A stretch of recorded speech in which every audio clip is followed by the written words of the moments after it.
Hello, a quick disclaimer.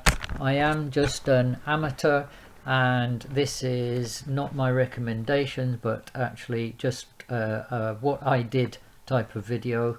If you're in any doubt, get a professional to look at your issues, especially when it involves fuel and electricity. Thanks for watching and I hope it proves useful.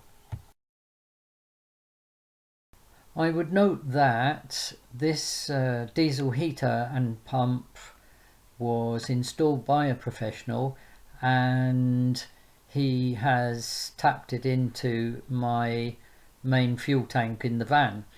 And when I was thinking about the issue with leaking appearing as stains on my driveway, the first thing I was worried about when tackling it was, would fuel pour out of the delivery hose from the fuel tank when I disconnected it, and from the outlet of the pump when I disconnected that. And actually my worries were not founded, because as soon as I undid the clips and pulled the hoses out, no, there was just a tiny drip, but nothing else happened.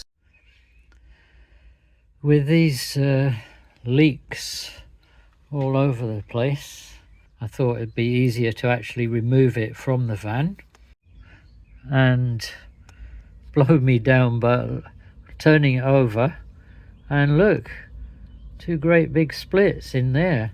This was advertised as a whisper quiet or ultra silent fuel pump, and the way they managed to do that, that's your basic Chinese pump there, but the guy who fitted it put this what it says Challenger inline fuel damper, and that takes away most of the noise, which is incredible.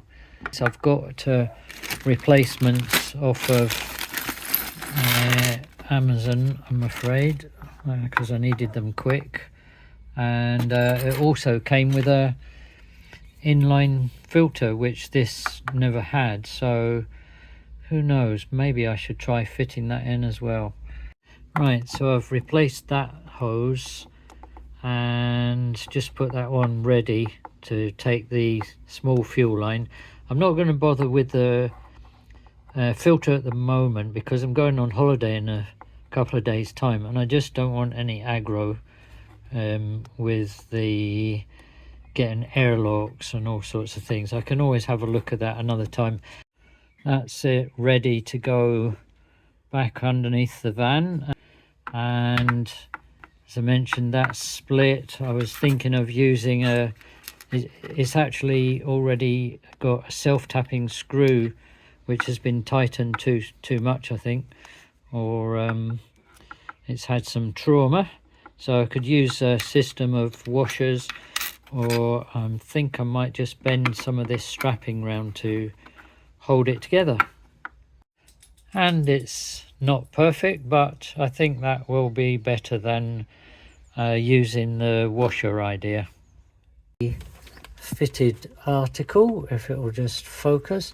I had to drill a hole in there because the self-tapping screw just wouldn't hold the original one, so I've actually used a nut and bolt, and that's it all connected, just ready to prime and try it out. I've started the priming sequence.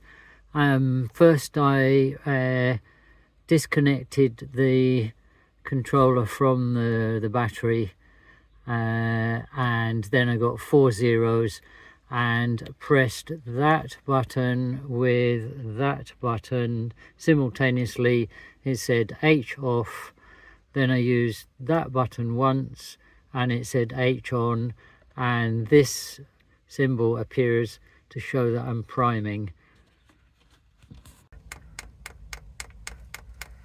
That's the pump working, and it looks dry at the moment. I can see some air bubbles in there, but I think it had air in it already from the split hoses.